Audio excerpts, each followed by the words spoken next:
Welcome, everybody.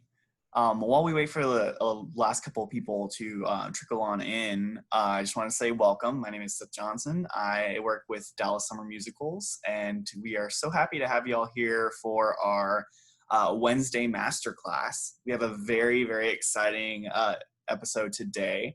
I have Jacie Hood here, who is going to show us some tips and tricks for improv in the audition room. Which is a very exciting topic that I can't wait to learn more about here.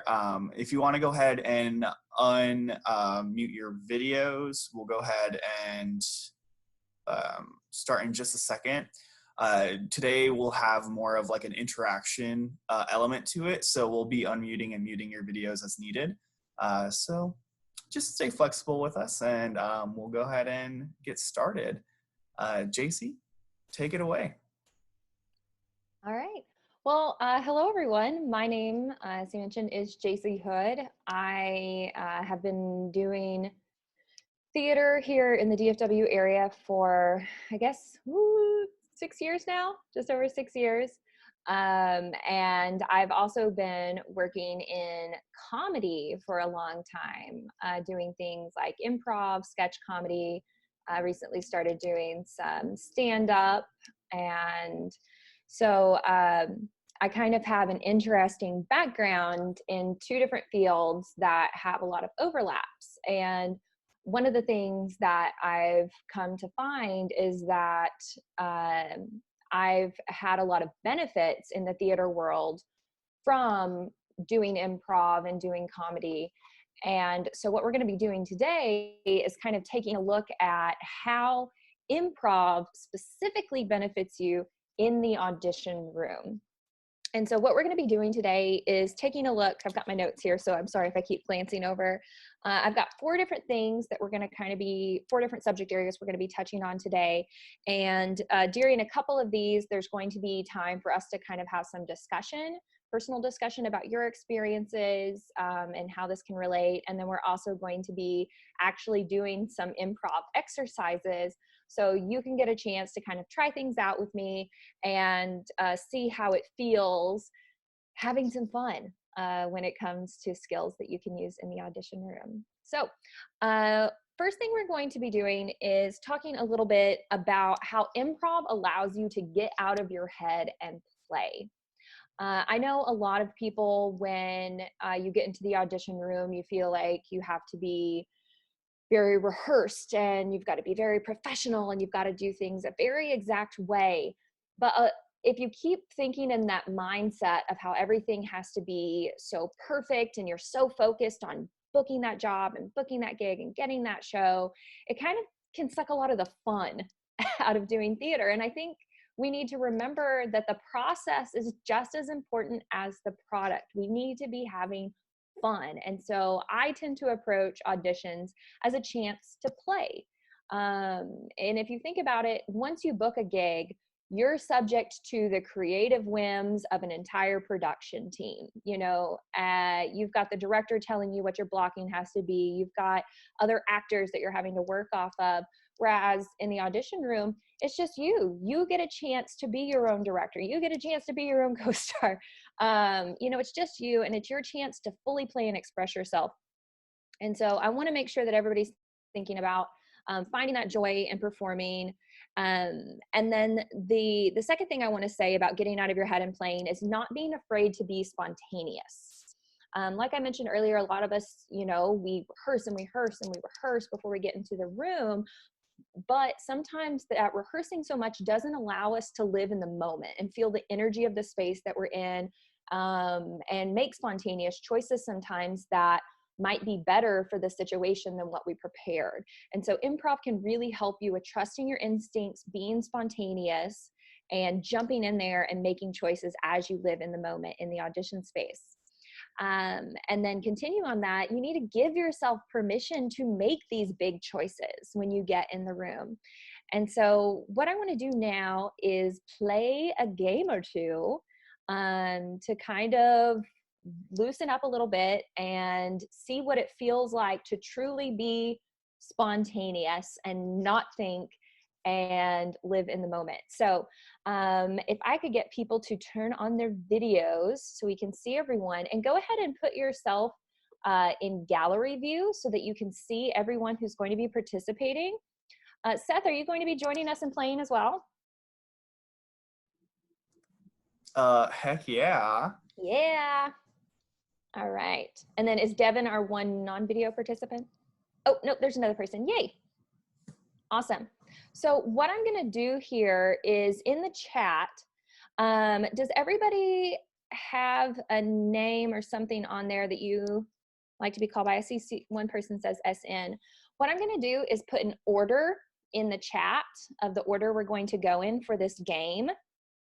So I'm going to go first, and then we'll have Seth, and then Evan, Savannah, Harmony. I'm going to guess that's pronounced Talia? Talia? Talia? All right, good, good, good. And then SN, do you want me to use SN, or is there another name you'd like me to use? Rebecca. Awesome. All right, so that's going to be our order for this game. And the first game that we're going to play is something called Everybody Go. And what you're going to do is literally say the words, everybody go. And then as soon as you finish that, you are going to make a sound and some sort of gesture. It does not need to make sense. It does not have to be realistic. It can be completely silly, or it could be completely normal. Totally up to you. The whole point of this, though, is I don't want you to pre-plan what you're going to do. Whatever comes out of your mouth, whatever your hands and face do, that's your choice. So, and then after the person says that and does their sound and gesture, everyone's going to repeat it to support it. So go ahead and unmute yourself. I see microphones going off. Awesome. All right. So for example, if I say, everybody go, boop, then everybody repeat that now. Everybody go. Boop. Boop. Oh, and sorry, you don't have to say everybody go when you're repeating it. Just do the sound and the gesture. Thank you. I have to make sure I'm good at giving instructions. All right. So Seth, why don't you do one? Everybody go. Woo! Woo! Woo! Evan? Everybody go boom. Boom. Boom. Okay. Savannah? Everybody go whoa. Whoa. Whoa. Harmony? Everybody go meep. Meep. Meep. Meep. Let's see. Talia? Everybody go hey. Yes. If I enter time into work, Hey! employee, like an 8 hour And Rebecca. time, but the employee actually ends up working 12 hours with overtime when Chronos uploads and override the 8 hours that. All right. I'm hearing background noise from somebody's, so if you need to, feel free to mute when it's not your turn. If there is background noise at your house, that's totally cool. All right. So I want to do another round, but this time I want us to keep using that order, but I'm not going to call on you. We're going to try and go a little bit faster. And remember, I don't want you to try and pre-plan what you're going to do. If your brain is the creative type and you're like, I can't stop thinking of ideas, that's totally fine. Keep thinking of ideas and just choose the one that happens to hit your brain when it's your turn. All right, so everybody go. Everybody go. Wah. Wah. Everybody go, yeah. Yeah. Yeah. Everybody go wee. Wee. Everybody go boop. Boop, boop. Everybody go yee. Everybody go. Mm, mm. All right, even faster. Everybody go. Woo. Everybody go. Wah. Everyone go do do do do do. Do-do-do-do-do. Everyone go la la la la la. Everybody go ah Ah. ah. Everybody go. Ah. Everybody go. Mm. Mm. So how did it feel starting to get faster and faster each time? Fun. Fun? Fun. Fun. Did anybody find yourselves trying to pre-plan what you were going to do? Yeah? It's hard sometimes, right? Why do you think you're trying to pre-plan? Because nobody wants to just not do anything when they Yeah. You don't want to have, you don't want to be stuck and not have something. But here's a question. If you didn't have something when you started, could you think of something then? Yeah, right? In improv, one of the things that I like to say is the only wrong choice is not making one. Because a lot of times, you know, when you're doing improv on stage, you've got at least one scene partner, and your scene partner is there to support you 100%. And in theater, sometimes I think that we forget that, especially when we're in the audition room, the directors and the production team, they're there to support us too. A lot of times we think about it's like us against everyone else, and we've got to try and be the best. But it's like, yeah, the directors want you to be the best. They want everyone to be the best because obviously they want the best cast possible. So they want everybody to succeed and do the best that they can. And sometimes we get scared and we feel like we have to pre-plan all of these things and we're not going to be right and we're not going to make the best choices. But it's like, just make the best choice that you can in the moment. And that's the best that you can be. And everybody wants that for you. So we really have to be able to trust ourselves, to know that, hey, we're doing the best we can and everyone wants us to succeed in the process too. So it can be kind of easier when we first start out in improv doing games like this, where it's like, we're just making sounds, right? We're not using words. Because once we start adding words, there different parts of our brain get activated, you know, right? Like there's, you know, different language centers in our brain, there's memory centers in our brain, there's like physical consciousness and all these things. So our language center can tend to make us judge ourselves more. And in improv, we have to get rid of that part of our brain. We don't want to judge our choices. So we're going to play a little game called Yay, Boo. And what's going to happen, again, I want you to try not to pre-plan your words, but you are going to literally say any word you think of. Any word you think of. It could be chair, it could be petunia, it could be gravel, it could be butt, I don't care. But say any word you think of, and the first word that you say, everyone around you is going to yell, yay, for that word. And then you're going to say a second word, and everyone's going to say, boo.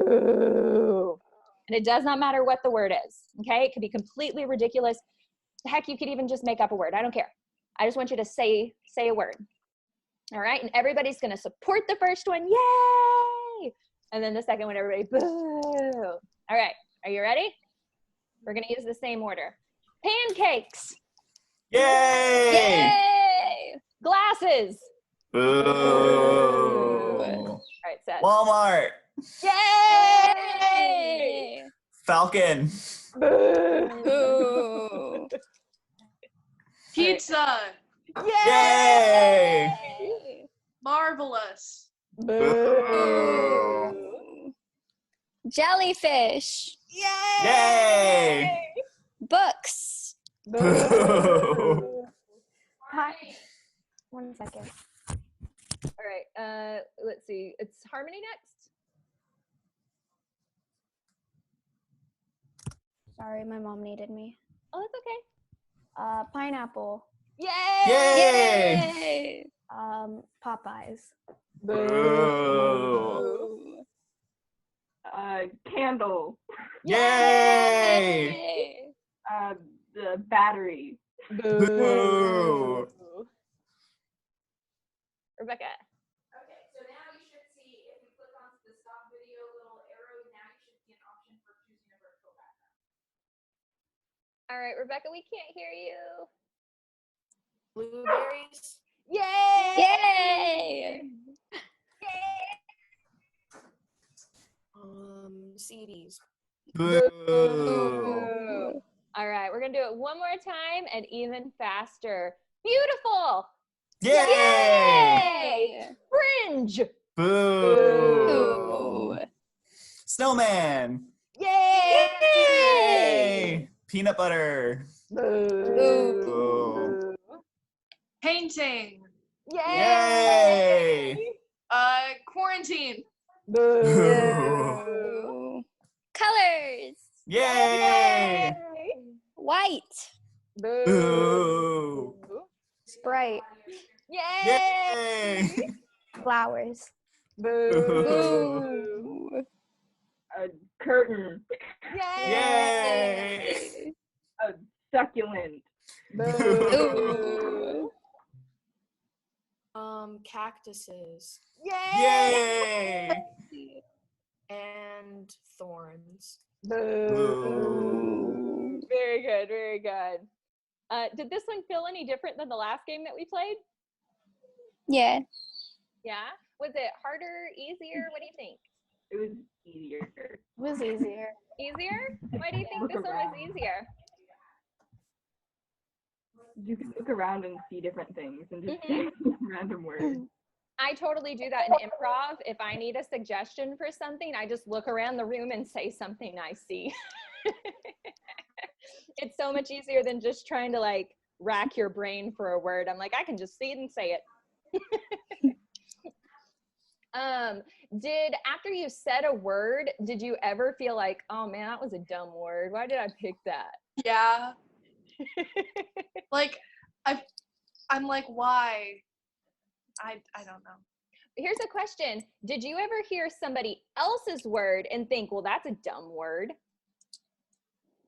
No, right? So why do you think we're so hard on ourselves for our choices as opposed to not being hard on our friends or our colleagues for their choices? Is that fair to ourselves? No, right? Because like I said, in improv, there are no wrong choices other than not making a choice. If you make a choice, it's right, right? You did the thing. And that's what improv is all about. Just going out there and doing the thing and being proud of yourself for that. So remember that if you're ever judging yourself, think about, do I treat my friends or family this way, or my colleagues? No, I don't judge them this harshly. So give yourself the same grace that you give other people when it comes to making choices. Awesome. So do you feel a little more spontaneous, feel a little more loose now? Yeah, yeah, all right. So I love that idea of using improv as an idea just how to like get out of your head and play. And so the next thing that I want to talk about, how improv has helped me, is it's allowed me to get to know myself. So a lot of times when we're performing, you know, we think of ourselves as playing all of these different characters, but a lot of times we have to bring ourselves to these characters, and we can't do that unless we know who we are. And so in improv, we have a phrase, you are your first best character, because who do you know better than yourself, right? Makes sense, right? If you ever have to, you know, do a sort of character analysis, you've got to like think about so much stuff about this character that you're playing, as opposed to if you're just playing yourself, you already know all those things, right? You know your motivation, you know your physicality, you know your voice, you know how you move and interact and your point of view on the world.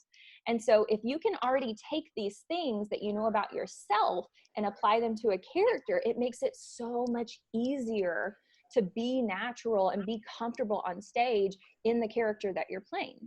So remember, you are your first best character. The second thing is someone you know is your second best. And that's a little trick that I didn't know until I got into improv. And I realized it one day when we were doing something called a character walk, where we had to think about somebody we know and move or walk like them. And it was so interesting because I was like, oh yeah, I totally have this friend that like shuffles their feet everywhere they go. You can always hear their junglist just like, and so I realized like, oh man, if there's a character that for some reason, like I don't personally really connect with, but it reminds me of somebody I know, great, I know that person, I can pull from them to help create this character. So think about how you can use the world around you, the people people you know to help you develop these characters that you're creating. And then the last thing that I'll say about improv with, you know, getting to know yourself is with improv, I get to perform a lot, right? Because if you're doing theater, you rehearse for weeks to do this one show. Whereas with improv, I can go up and do a different show every single night, 2 nights a week, every weekend of the month. And so I get a lot of reps doing improv on stage. And I've gotten to know a lot more about who I am as a performer, kind of my style as a performer. And I like to use the idea of my style as a performer rather than using the word my type.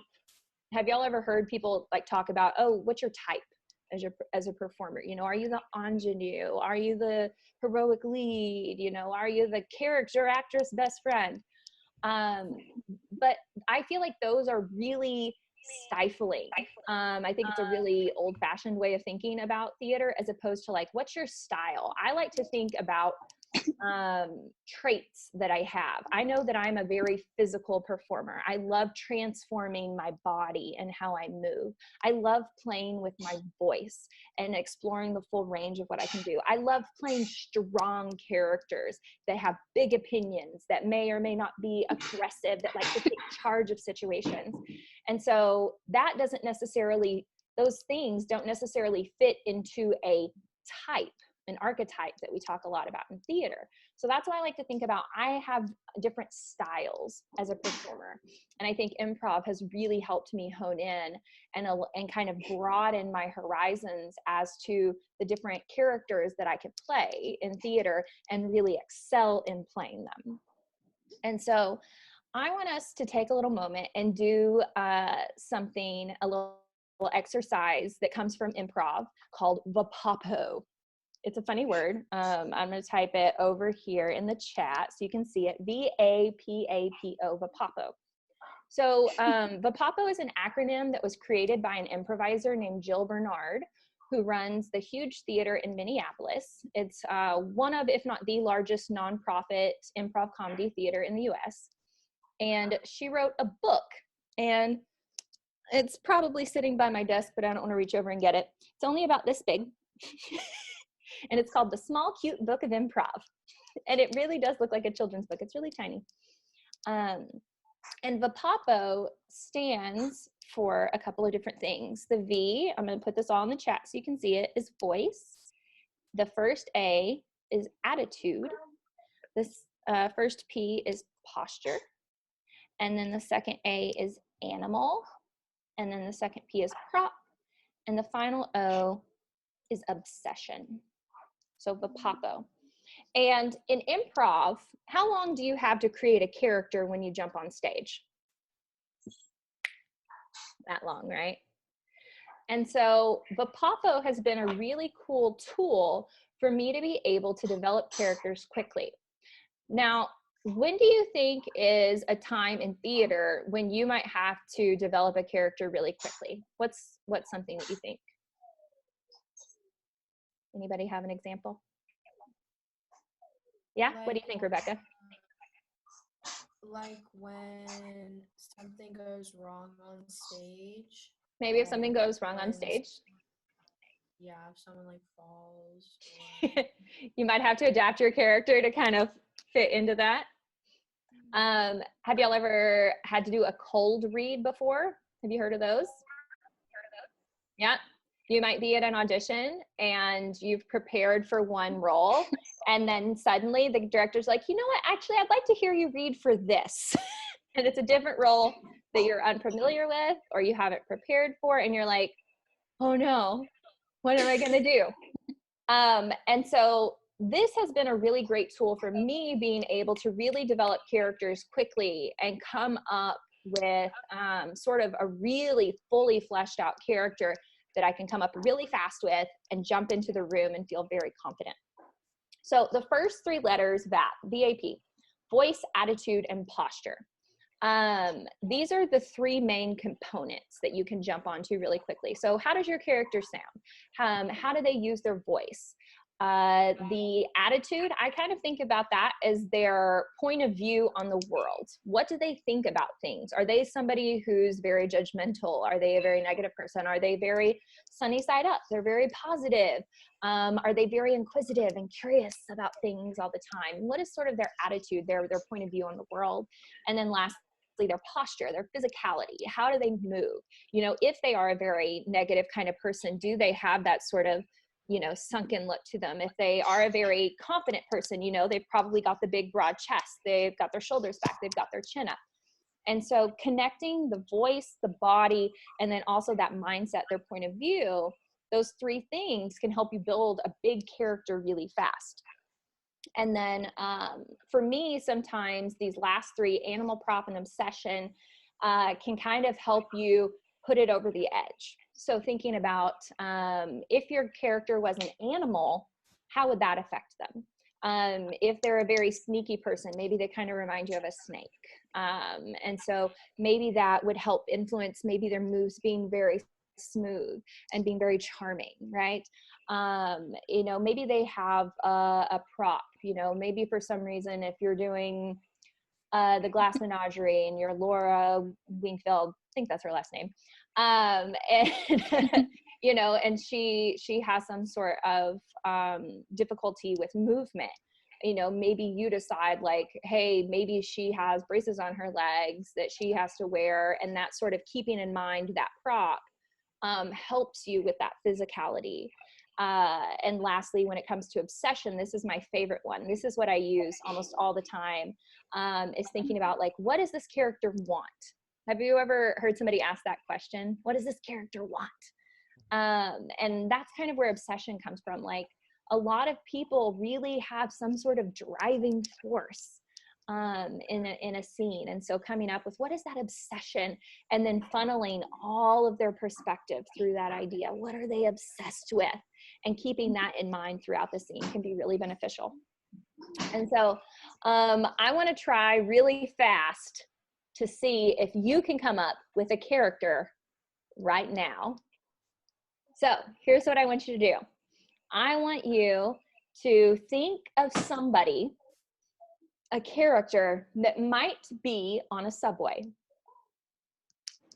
So, so we're going to start with this. What does their voice sound like? So go ahead and mute your mic so nobody hears you yet.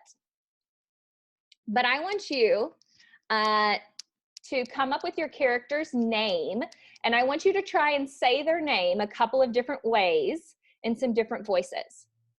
So come up with a character's name, and it could be totally silly. I mean, it could just be a celebrity's name. You know, if you like, I want to be Charlize Theron. You know, I want to be Lauren Gunderson. We'll get theatery. So just pick a name. And Shelley Shellerson. I don't know. So come up with the character's name. I want you to try and say it a couple different ways in a couple different voices, and pick one voice. So go ahead and try that right now.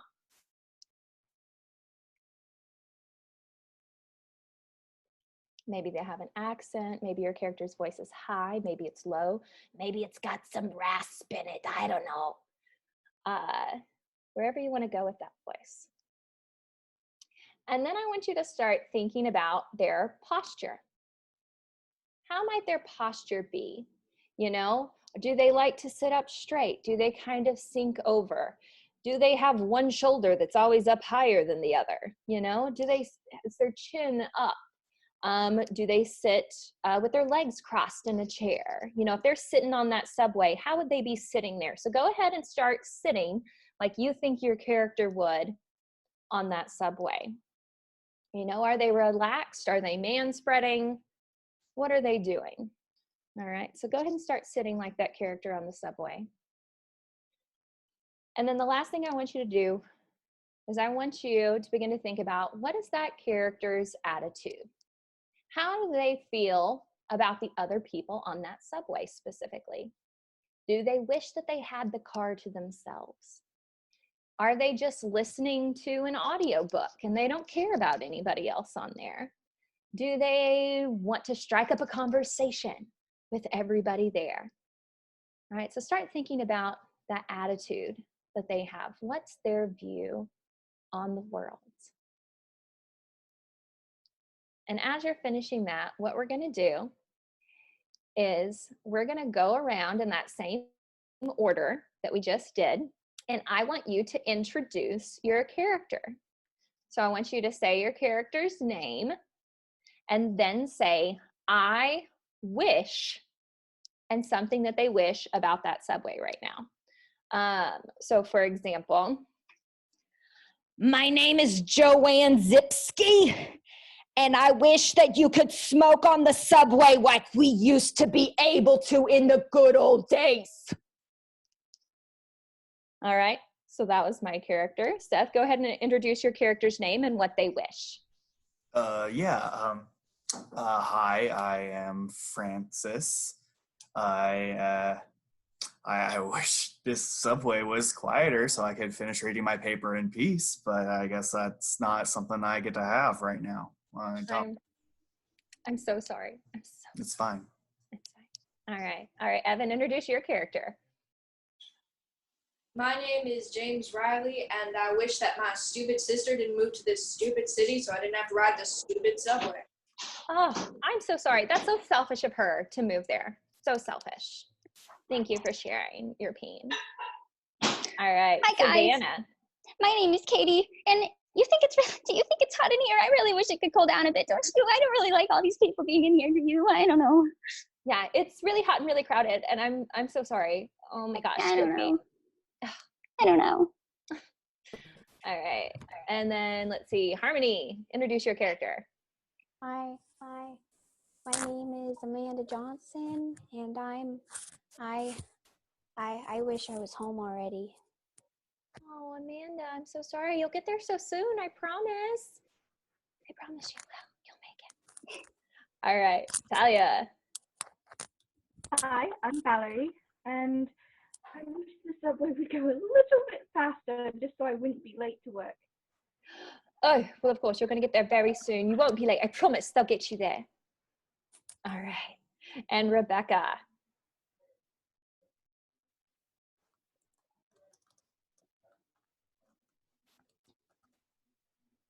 All right. We're having a hard time hearing you again, Rebecca. Can you get just a little closer to the mic? My name's Rachel. I'm tired, and I don't want to be on the subway. Oh, Rachel, I'm so sorry. You know what? Just let the subway rock you to sleep. Just take a nap right there. You got this. You can do it. Awesome. Give yourselves a round of applause. Good job, everybody. I love meeting your characters. So we didn't take very long developing those characters, did we? Right? And even in that short amount of time, you were still able to play with the physicality of your character, the voice of your character, and start to think about how they interact with the world around them. And those are the three big key things that you've got to do once you start developing a new character on the fly.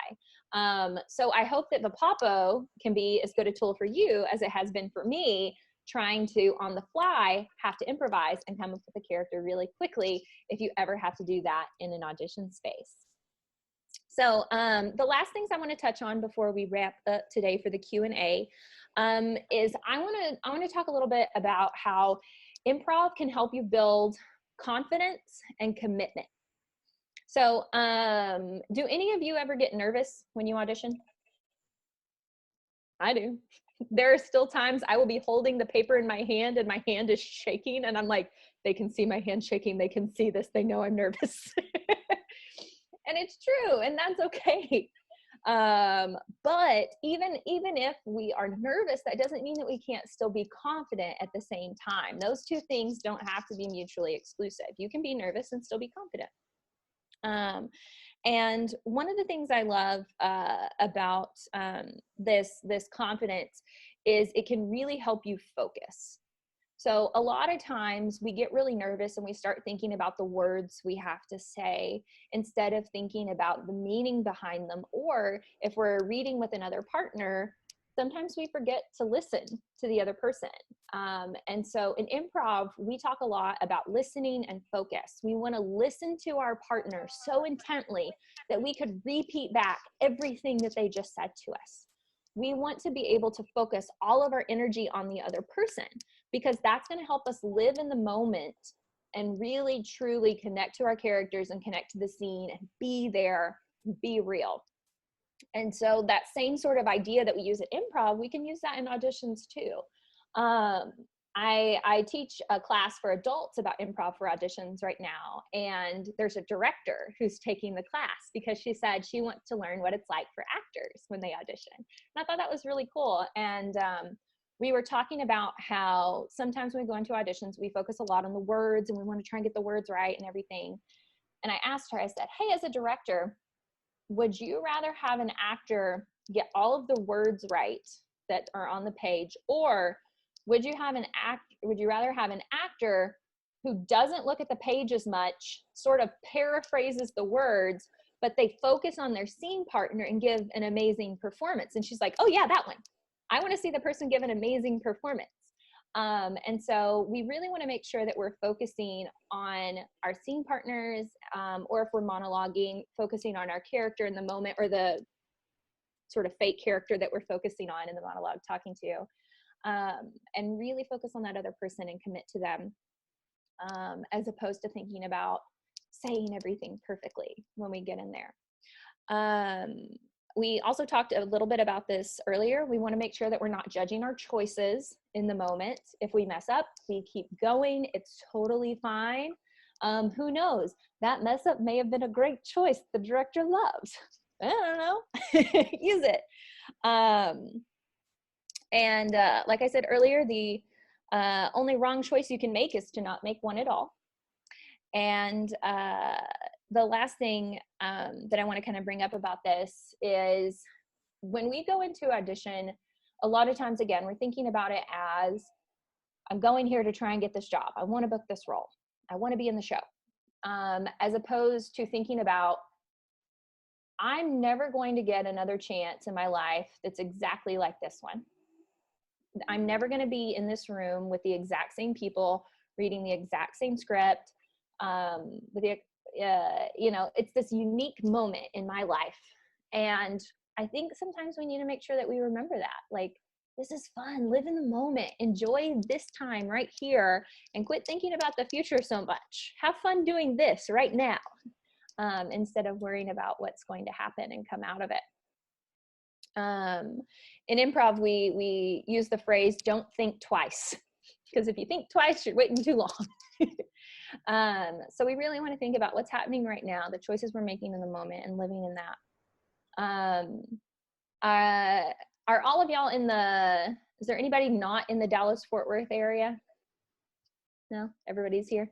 In Fort Worth, there's Circle Theater.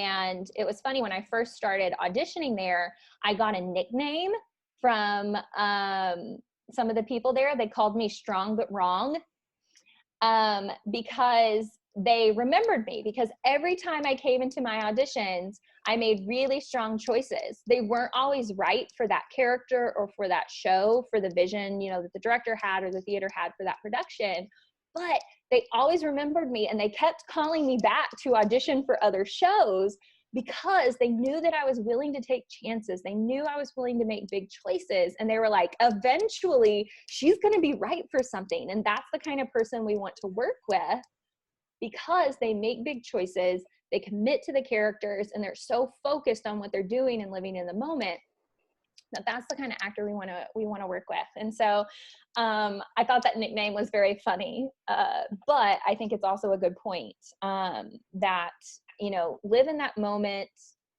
commit and focus, because even if you're not right for that show, you might be right for a different one. All right, and we're wrapping up. So the last little bit I want to talk about is, I just want to touch on the fact that improv doesn't have to help you just in the audition room. It can also help you, if you're in the rehearsal process, and the director's like, let's just try something out and see what happens. Improv can kind of help you in that moment, feel comfortable and feel confident. that you can jump in there and just try things and make big choices and see what people like. You know, just like we did earlier, it can help you with your character development when you're at home and practicing and trying to work on new things. It can help you learn warm-ups to do.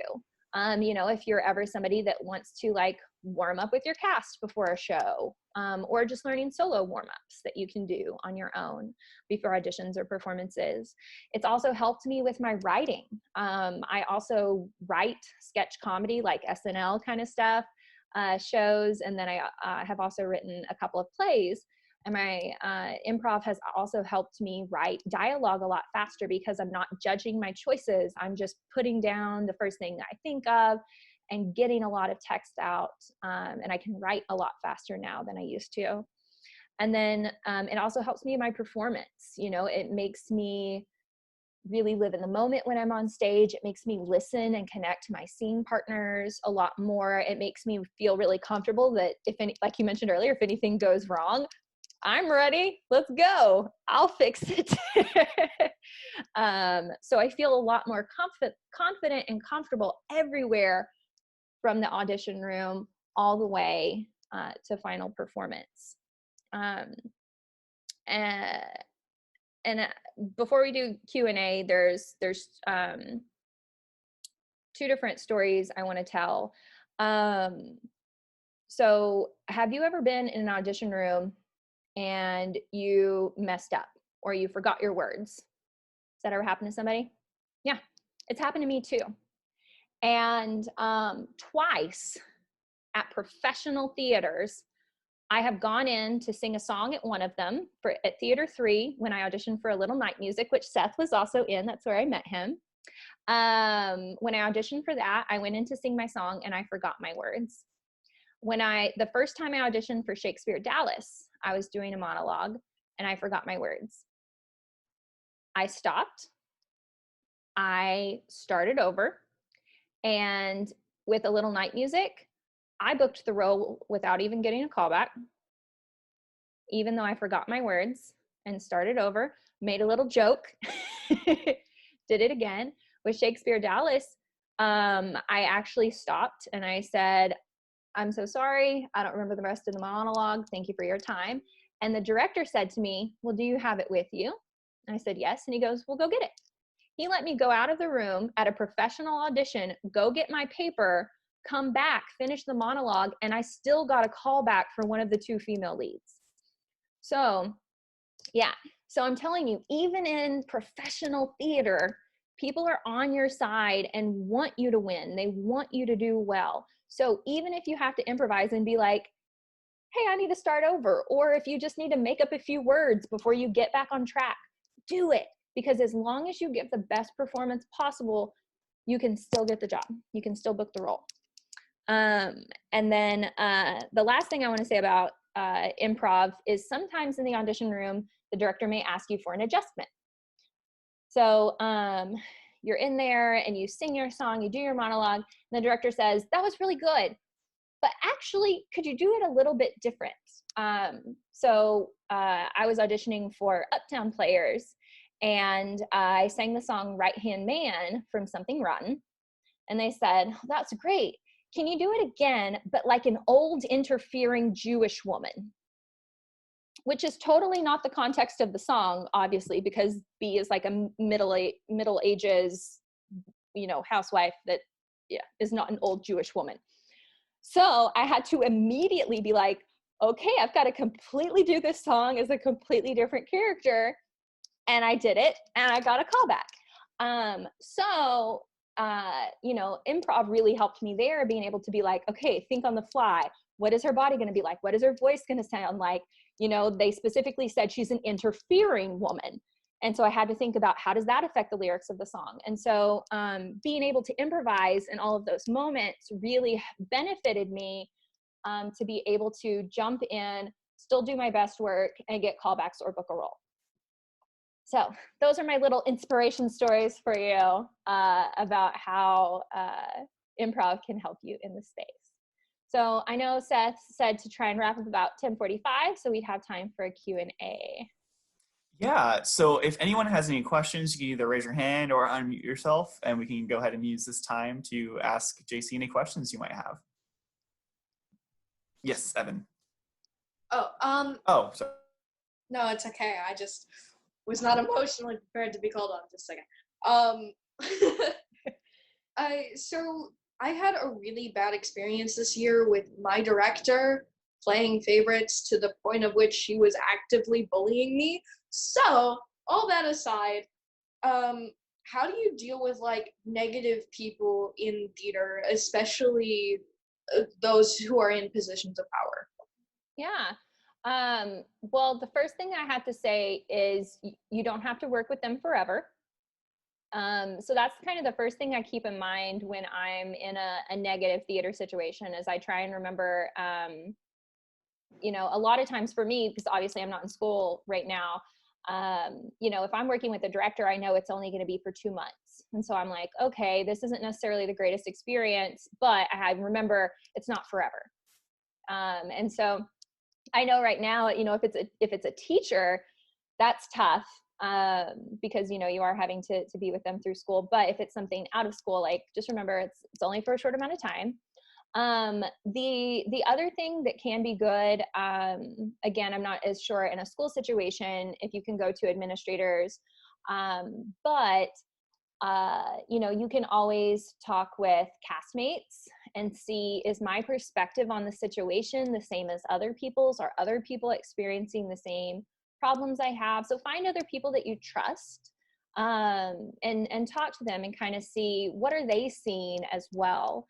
I had a situation recently where I was working in a job at a theater, and I was getting a lot of negative feedback from other people at the workplace. And I was like, am I not doing a good job? And so what I did was I went to some other people in the workplace and I just asked them, I was like, hey, are these same experiences happening to you? So I think that can be a really valuable tool. It's just reaching out to other people that you trust, talking with them and seeing, are they experiencing the same things as you?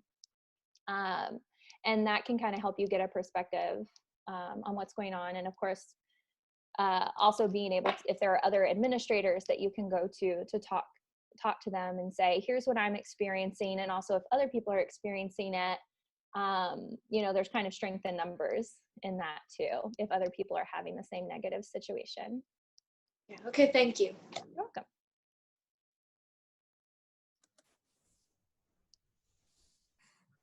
Any other questions? Yeah. Talia. So I'm a major perfectionist, so nerves really affect me because I want to be perfect, and it really affected Audition this year. So I really want to know like how to get those nerves down a little bit, or change my mindset, or just do something. Yeah. So one thing that has kind of helped me is, I don't know if this has ever happened to you, but messing up in front of people. And, you know, when that kind of happened to me the first time, you know, I was mortified, like, oh no, they think I'm the worst. But then I kind of thought about it and I realized, like, no, like nobody really cared that I messed up. And as time has gone on, I have messed up more in my life. I have literally fallen through a set wall during a show. I'm not joking. I went face first through a back wall of a set during Peter and the Starcatcher, and like fell through the wall into the lights. And after the show, I talked to some of my friends, and instead of them being like, oh my goodness, that's so embarrassing, like you broke the set, they came up to me and went, wow, I can't believe that your set designer made a tearaway set. That stunt you did was amazing. Like they thought that the mistake was on purpose. And it's things like that that have happened in my life that have made me realize something that's a mistake to me may look like it's on purpose to the audience or whoever's watching. And so I always try and like take quote unquote mistakes when I make them and just use them to my advantage. If I fumble over words, I might just make that part of the character as I keep going, and I might make them keep stuttering as they go along, you know. Maybe it's just part of the character. So it's almost kind of been like, it's almost like fun to me now. Like if I mess up, I might be embarrassed at first, but then I'm like, you know, I'm just gonna own it. I'm gonna use it. Or like I mentioned earlier, you know, if you really do like mess up in the sense like I can't remember what I'm supposed to do going on now, you know, especially if it's in an audition, I just stop and just tell whoever I'm auditioning for, like, I'm sorry, I'm just gonna take a minute and start over. Okay, thank you. And that's it. And nobody has ever cared or said like, no, that's okay, thank you for your time. Everybody has always let me start over again if I ever messed up or went up on my words. So I think that's one bit of encouragement that I can tell you is like, it's totally happened to me, especially in auditions. And like I said earlier, I still literally have like gotten callbacks and booked roles while I was messing up because the director is more concerned about, are you a good performer rather than are you perfect?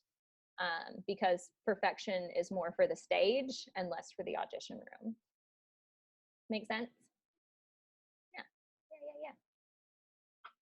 Also, the more you perform, the more experiences you'll have and the more comfortable you'll feel with messing up. I've totally learned that in improv. So I know it's like a sucky thing to hear, like as somebody who's a teen, you're like, I'm sorry, it's just going to take a little time. But yeah, it's true. You'll build confidence as you keep going, I promise. You just have to keep going. Any other questions? Do you like my cat mug? I love that cat mug. I just wanted to show it to everybody. And piggybacking off of Jacie, I've face planted on stage, and I'm still alive, so it's great, you know? I had a friend fall into the orchestra pit. Oh. He's still alive. Yep. I mean, he claimed he went colorblind after that, but I think he was already. He just wanted an excuse to say something happened.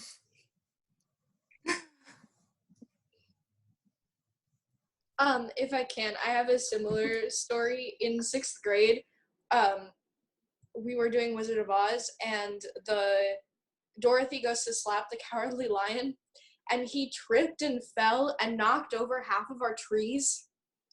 And so I was playing Toto, so I'm laying on the ground, and they land like 3 feet away from me. And I started screaming because I'm in 6th grade, and this is my first like real performance. So, and it takes us like a full like 3 minutes to calm down because all of us are like really young. And then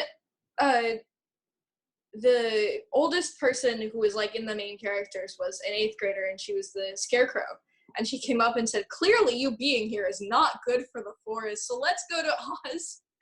And like just, it was just, every once in a while I remember that at inappropriate times and start laughing. Yeah, I've had to make up a line on stage before because somebody forgot theirs. And then I scared some old ladies in the front row because they thought my character was going to die because I was allergic to something.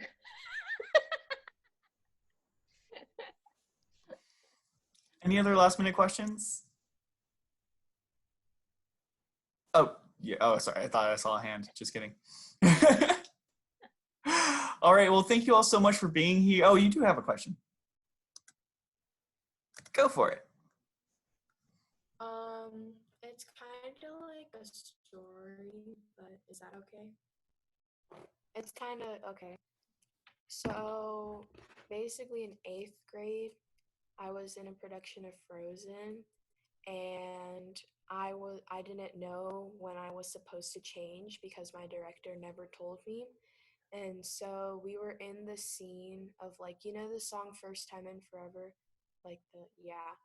So everyone was dressed up in like their ball gown outfits, and then I was dressed up in a winter coat and winter boots, and everyone was staring at me because I didn't know when I was supposed to change.